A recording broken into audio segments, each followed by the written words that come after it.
Olá, olá, sejam todos muito bem-vindos. Essa daqui é a capela do Seminário Teológico Servo de Cristo. Meu nome é Rubem Chaparro e eu queria convidar você, nesse momento, a cantar ao Senhor um cântico novo.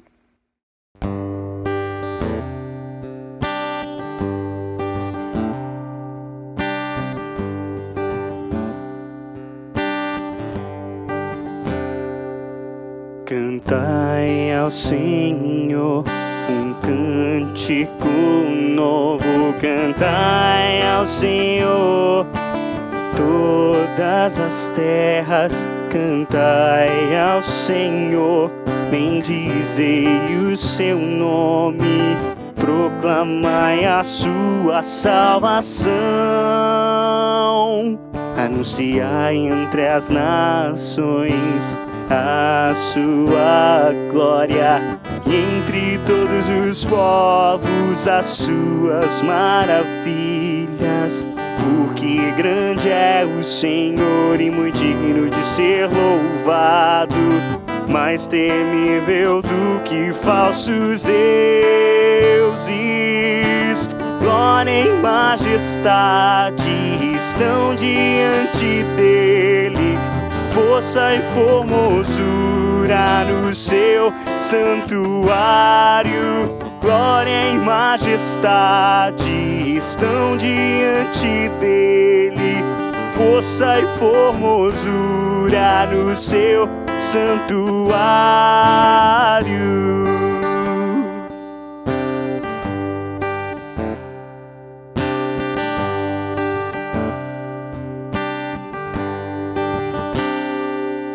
Cantai ao Senhor um cântico novo, cantai ao Senhor todas as terras, cantai ao Senhor, bendizei o seu nome, proclamai a sua salvação,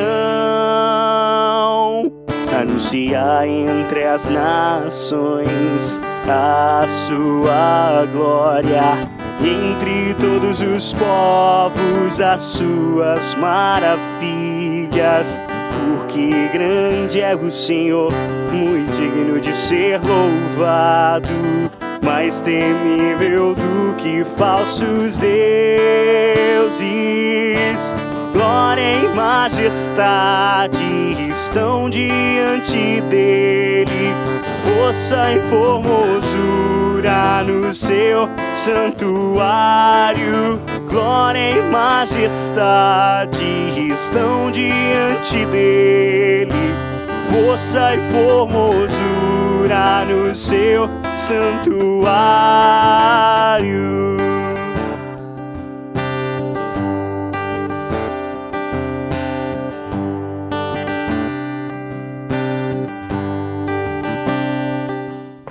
Nesse tempo de pandemia e de isolamento, às vezes a gente pode ficar sem esperança e muitas vezes com o coração apertado. Mas uma coisa que é bom a gente sempre lembrar é que ele sempre continua sendo bom. Ele continua sendo sempre Deus.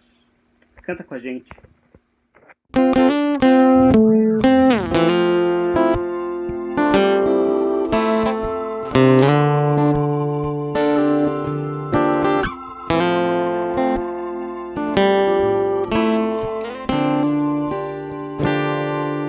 Um dia a gente aprende a confiar em um Deus que faz milagres, que ouve a nossa oração, que se faz presente aqui.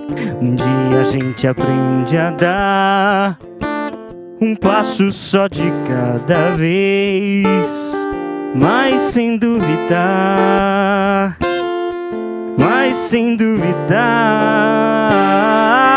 que ele continua sendo bom, ele continua sendo Deus, ele continua sendo bom, ele continua sendo Deus. Oh, oh.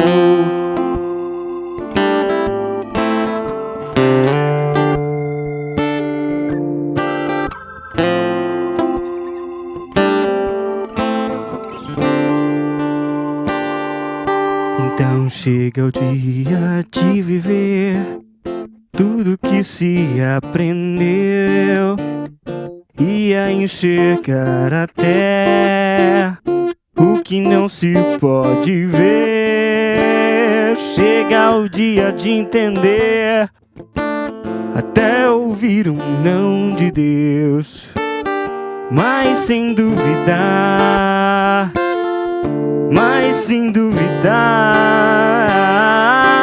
que Ele continua sendo bom, Ele continua sendo Deus, Ele continua sendo bom, Ele continua sendo Deus, Ele continua sendo bom, Ele continua sendo Deus, Ele continua sendo bom, Ele continua.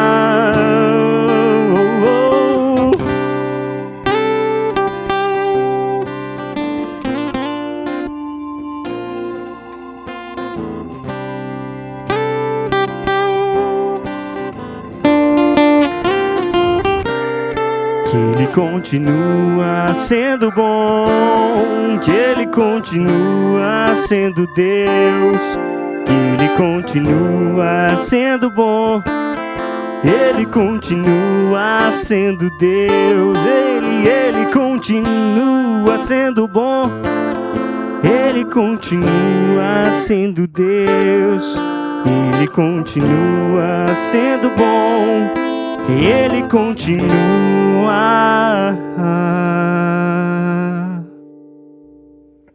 E para finalizar, eu queria te dar um testemunho meu, basicamente de como eu vim parar aqui, como eu sou aluno do Seminário Teológico Servo de Cristo. Não tem nada a ver com os meus anseios, e se fosse por mim mesmo, eu talvez nem pisaria numa igreja de novo. A questão é que eu ouvi uma voz, a voz do Cristo me chamando, e a gente segue para cumprir esse chamar.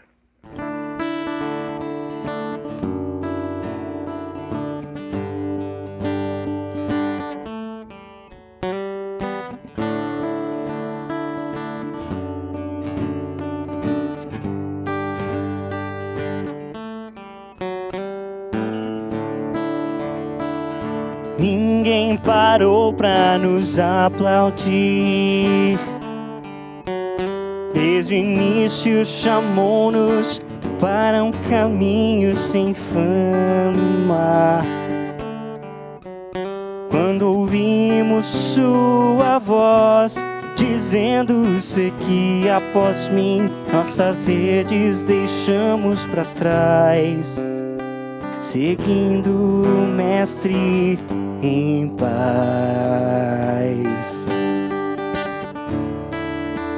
Nossas redes ficaram jogadas lá, recontando uma história que poucos acreditariam.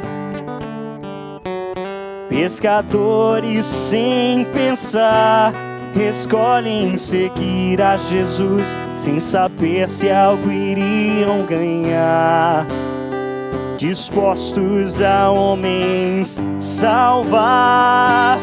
Respondemos: tudo deixamos por ti, pra cumprir teu chamar. Não temos outras razões, mas cumprir teu chamar. Chamados para viver ou morrer, mas cumprir teu chamar. Cumprir teu chamar.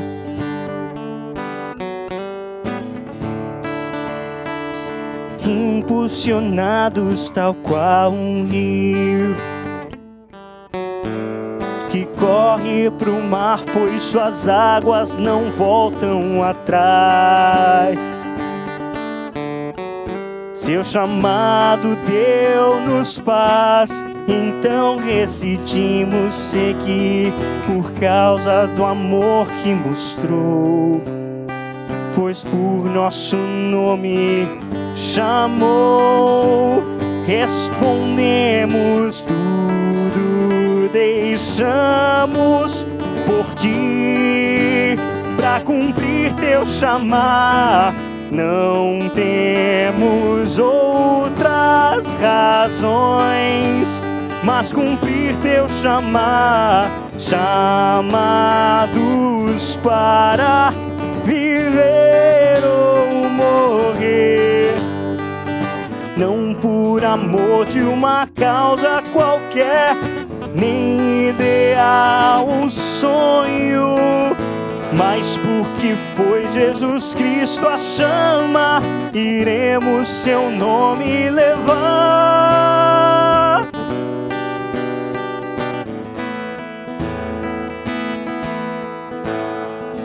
Tudo deixamos por ti, pra cumprir teu chamar. Não temos outras razões, mas cumprir teu chamar. Chamados para viver ou morrer,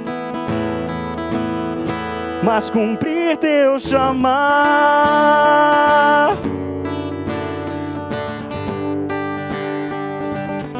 Mas cumprir teu chamar.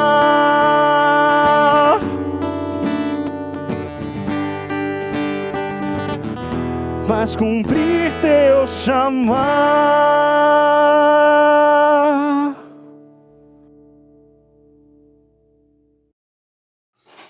Olá, meu nome é André, é bom estar aqui com vocês.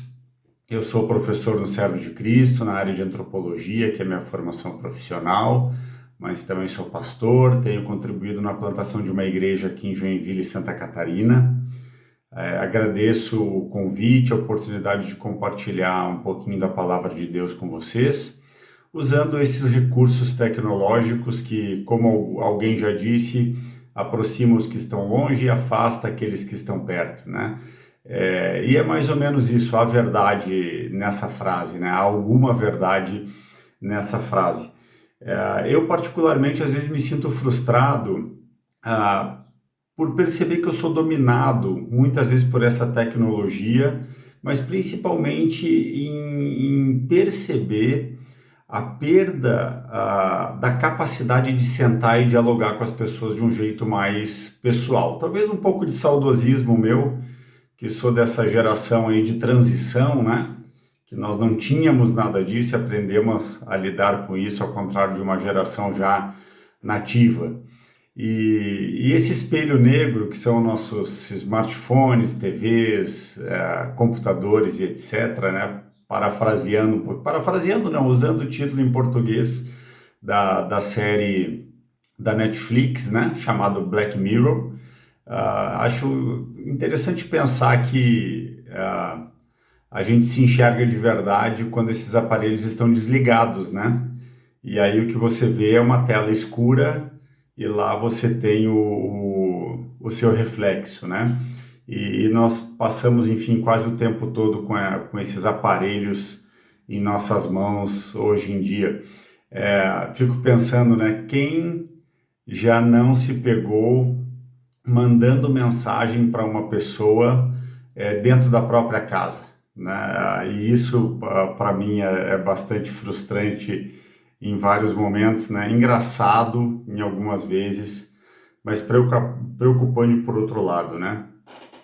E não é sem razão que essa relação homem e tecnologia é um dos assuntos mais debatidos hoje em dia e levantam reflexões entre os amigos, nos campos acadêmicos, através das teses e dissertações, principalmente na área das ciências humanas, na psicologia, na antropologia, na sociologia, né, em disciplinas desse tipo, porque há uma preocupação também dessa relação entre nós e a tecnologia, né? E é interessante que surgiu agora um documentário na Netflix também chamado O Dilema ou o Grande Dilema, alguma coisa assim. Recomendo que vocês assistam, falando sobre como essas empresas de tecnologias trabalham para nos deixar ali viciados nisso, né?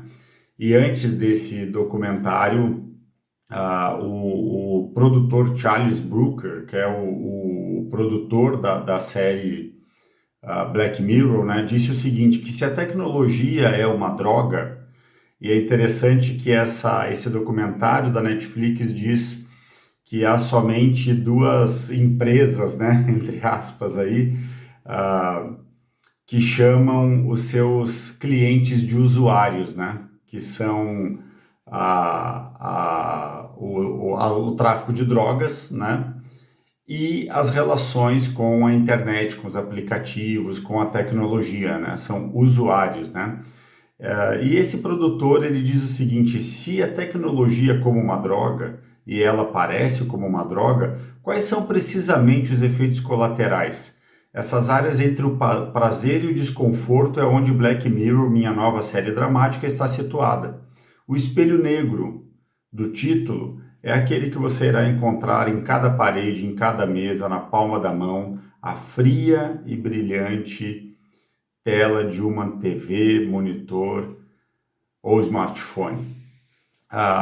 Tem um episódio na temporada 3, o episódio 1 chamado Nosedive, que mostra desde o início do episódio como os likes nas redes sociais se tornam uma moeda, né? E as pessoas nesse episódio elas podem ali somente alugar uma casa melhor, entrar num tipo de restaurante, desenvolver determinadas amizades em função dos likes que ela tem. E isso forma uma sociedade extremamente superficial, né?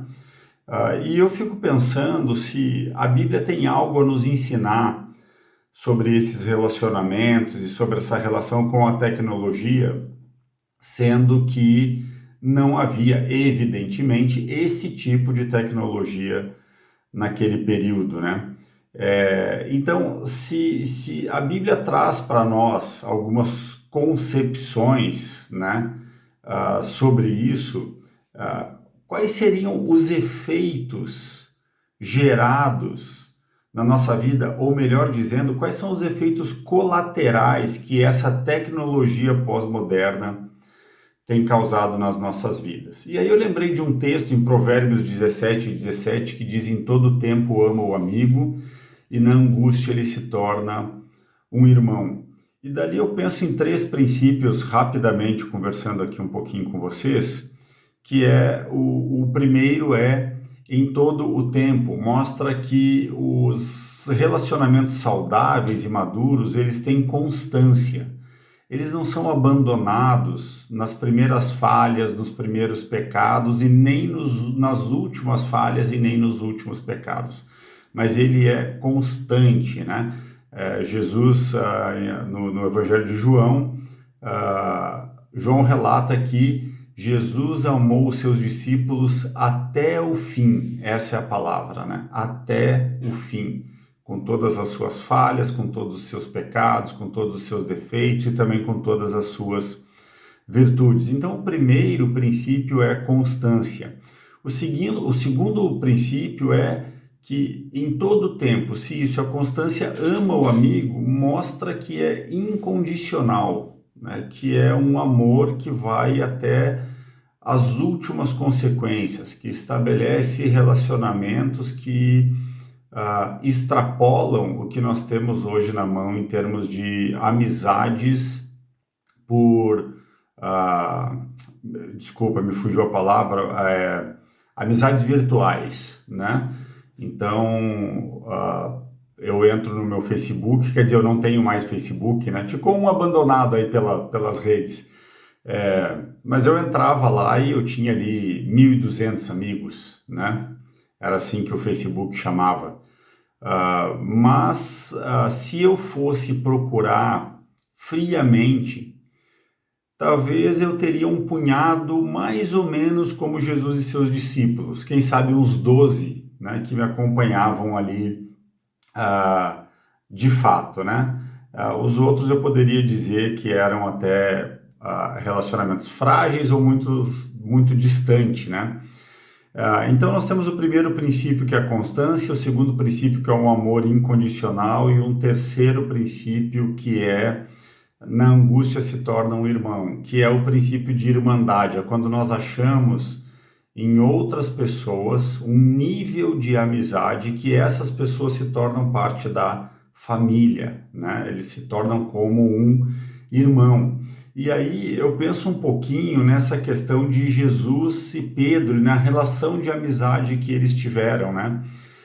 Eu imagino que se a gente pudesse fazer aqui uma brincadeira, né, um exercício apenas do pensar, imaginem que Pedro tivesse um Facebook e Jesus também, e Jesus colocasse então no seu Facebook assim: eu sou o caminho, a verdade e a vida. Essa seria a frase de Jesus lá, né? E aí Pedro olha para isso numa das circunstâncias mais difíceis que Jesus estava vivendo, e ele vai lá naquela janelinha, sabe, do lado direito, ele clica lá e aí diz assim: deixar de seguir. Seria mais fácil para Pedro fazer isso, né? Mas não foi isso que aconteceu. Pedro, além de ter que lidar com Jesus mais tarde, ele teve que lidar com pessoas que o confrontaram e disseram: é você que anda com ele. E ele disse: não, eu não o conheço. Ele teve que olhar nos olhos dessas pessoas. Não tenho dúvida que ao dizer isso, Pedro sentiu profundamente no seu coração, na sua mente, a lidar com esse olho no olho, com essa capacidade de sentar à mesa. Porque se ele pudesse escolher, talvez ele teria dito simplesmente deixar de seguir, né? E aí eu fico pensando nessa fragilidade que Pedro, então, demonstra, né? Porque, ao contrário do princípio de Provérbios 17:17, o que nós vemos nos relacionamentos pós-modernos é a fragilidade, a segurança e controle, né? Agora, o que isso pode gerar? Qual é o efeito? E esse é o ponto que eu queria trazer e encerrar nisso, né? Qual é o efeito que isso tem na nossa espiritualidade, né?